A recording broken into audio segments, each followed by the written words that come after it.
Bodhi, shut it. That's enough. Okay, what's up everybody? Welcome to another video. Sorry, it has been quite a while since we've made a video and posted anything. We've both been very busy with life, going to weddings, and what have you, so on and so forth. But we're back today. Again, I'm Andrew, this is Aggie.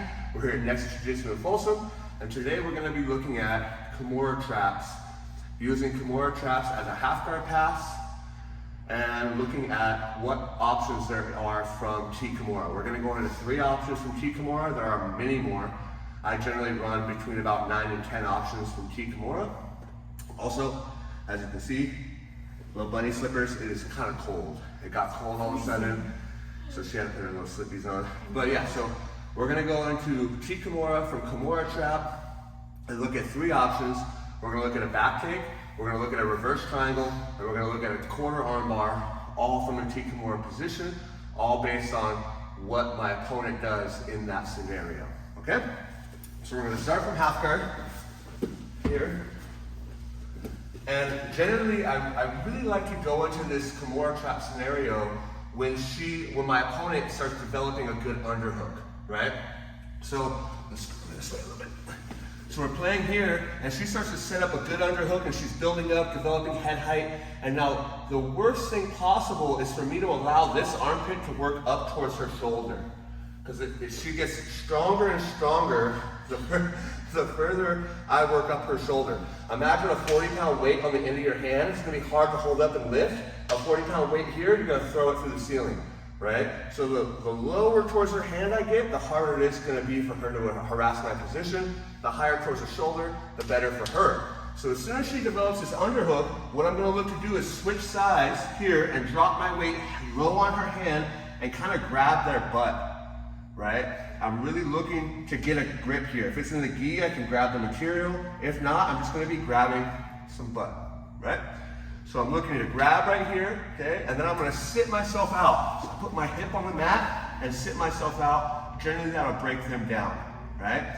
It's important that my knee, my left knee here, goes below her butt. I don't want my knee to stay in her hip because that creates a lot of separation here.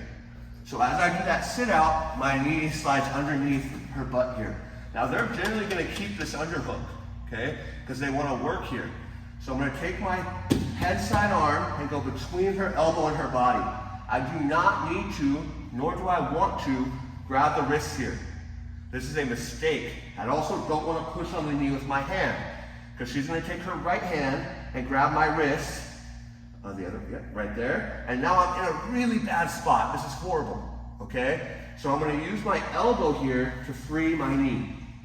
And this is where the Kimura trap starts, okay? Let's go this way a tiny bit. Okay, so she comes up on the underhook. I sit through, grabbing her butt here, and sit through, boom, okay? And now my hand goes between her elbow and body. I free my knee, and I bring my shoulder and head to the mat. Okay, so all my weight is kind of right on her chest, keeping her flat. Okay, so I bring my shoulder and elbow to the mat, and my left knee is going to come between her legs, or between my leg and her body, and I can start to push her legs to free my ankle. And this is where I somersault over her head, right here. Now I can think about grabbing the wrists. Okay, now I start to set up my actual Kimura grip. For me, I don't like to actually grab a conventional Kimura grip, because I find that in these scenarios, especially when I'm going with somebody really strong, like really powerful, when I grab here, it puts a lot of pressure on this wrist. So instead what I do is I put the back of my hand knuckles to knuckles. So I go here, press her hand to her chest, and find my Kimura, okay? We call this a Kimura because our bodies make a big T, right? So I'm here, knuckles to knuckles, pinning her hand to her chest. It's really important that my elbow stays inside and below her elbow. If she can get her elbow inside and below mine, she's going to be able to build head height, and I'm not going to be able to beat her here. I lose the arm. So it's important that I keep this tension here. If she tries to come up, I can keep her from coming up just by lifting her elbow. When I'm ready, I'll allow her to build up. So now she's gonna build up here. This is the most common reaction you're gonna find, is they're gonna try to turn and face you. But that puts a big gap right in here, okay? So that's where my knee is gonna slide, here, right? And now most times I can throw this hook in and start attacking the back. When I throw this hook in, what this is a top hook, right? So top hooks are not great for back control or back retention. So I wanna turn this into the bottom hook. So I'm gonna back heel, strong back heel, and I'm gonna point this knee to the ceiling as I push her with my elbow. So I go here, look, pushing and getting here. As soon as we start turning to the other side, my arm's gonna go around her neck so I can start looking for my strangles, my submissions, and my control, right? So from the other side, my hand here, she gets her underhook, I sit through, here. My hand goes between her elbow and her body. I use my elbow to free my knee, bring my head and shoulders to the mat, go here, and roll through, right? Let's get close to them. And we're here, right? I'm playing with my Kimura trap. I'm in Kimura. She starts to come up. My knee slides under, look. And then this hook goes in. Now I'm gonna back heel, to pull her hips on top. I'm gonna point this into the ceiling, and I bring my arm under so I can start to look for all my subs and my options. I have her primary defensive hand, so it's gonna be a lot easier for me to find some of these strangles, right? Really good option. It's one that I love quite a bit. Bodhi, no. Okay? So now let's look at where the triangle and armbar kind of fit in, right? If she knows that I'm trying to kick her back, she might drop that elbow and block my hook, right? So let's say we're in Kimura. Let's go ahead and lay her back. We're playing here, okay? And she goes to sit up, and I go to throw my hook in, and she drops her elbow and blocks my hook. Well, what that tells me is her elbow is low, so I can go over her shoulder, right? Just face the camera. So I'm playing Kimura. She goes to sit up. I bring my knee inside, and she blocks my hook, right? So instead of going low, block my hook with like your hand and your elbow, I go over the shoulder. And now it's quite easy for me to expose her hand, take her through, and lock up my triangle, right? Show from the other side. Kimura, she turns. She won't let me get this hook in, so I go over the shoulder, pull her hand to my chest, roll through, and there is my triangle. I can adjust and look to finish here, okay? I have some details on this triangle in a previous video.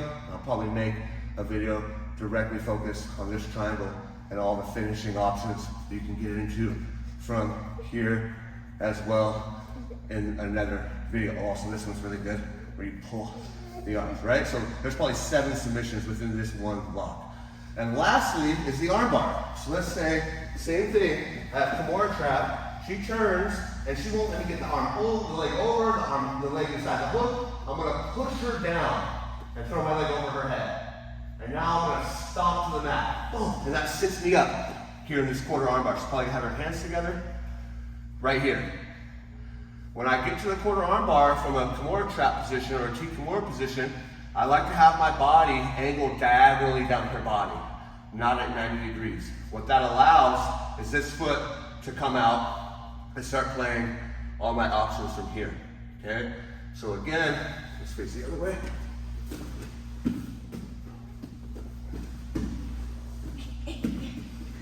Here we go. She comes up, I get my knee under, and I'm trying to throw hooks in, I'm trying to go triangle, not happening. I'm gonna push her low, look, and my leg's gonna go over the head. And now her hands are probably gonna come together at this point because she realizes armbar threat. So now I'm gonna stomp this leg to the mat, and it sits me up here, right? And now I have a good quarter armbar position, but I'm at an angle where my foot is free to come over, and I can start separating hands and looking to go into all of the breaks that we like from that position, from our cross armbar, right? So, again, what we're looking at today is playing Kimura trap from top half guard, looking to get to that Kimura position, From the Kimura position, I like a knuckles to knuckles grip. I don't much like a conventional Kimura grip. They have three options. They can try to turn away from you, which is almost impossible. They can stay flat, which is generally, it happens. Or the most common is they can turn towards you, trying to come up and wrestle. When they turn towards me, they offer that underneath position for my knee to slide through, and then I have plenty of options I can play from there. If I can throw the hook in, I take the back. They block the hook, leg comes over their shoulder, reverse triangle. They're blocking both, kind of playing this kind of game, push them down, armbar. That's a trilemma. They're in a really bad spot in that scenario, and generally speaking, once I get there, I'll be able to win out the position. So, yeah. Again, I'm Andrew, this is Aggie. Try it with your friends, let me know how it goes. Questions, concerns, issues, throw it down in the comments. Like, subscribe, and tune in for more videos. We're gonna be making a bunch in the future now. I'm gonna try to post more regularly. Again, sorry about the hiatus, but we are back. Boom. What's up, honey? You good job.